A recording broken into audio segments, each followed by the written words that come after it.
திமுக தலைமை கழக பேச்சாளர் சிவாஜி கிருஷ்ணமூர்த்திக்கு 3 ஆண்டுகள் சிறை தண்டனை விதிக்கப்பட்டிருக்கிறது. ஆளுநர் RN ரவி மற்றும் நடிகை குஷ்பு ஆகியோர் குறித்து அவதூறாக பேசியதாக வழக்கு தொடுக்கப்பட்டிருந்த நிலையில் தற்பொழுது அவருக்கு 3 ஆண்டுகள் சிறை தண்டனை விதிக்கப்பட்டிருக்கிறது. தண்டனைக்கு எதிராக மேல்முறையீடு செய்ய 1 மாதம் அவகாசம் வழங்கியிருக்கிறது நீதிமன்றம்.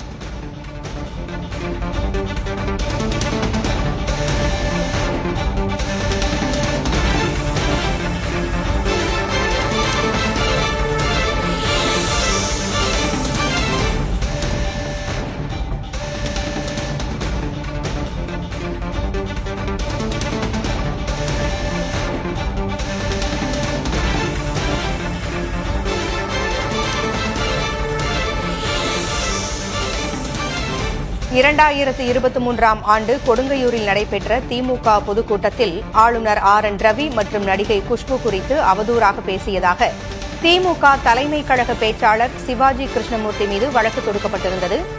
இவ்வழக்கில் அவருக்கு 3 ஆண்டுகள் சிறை தண்டனை விதித்து தீர்ப்பளிக்கப்பட்டிருக்கிறது. 3 ஆண்டுகள் 3 மாதங்கள் சிறை தண்டனை விதித்து நீதிமன்றம் தீர்ப்பளித்திருக்கிறது.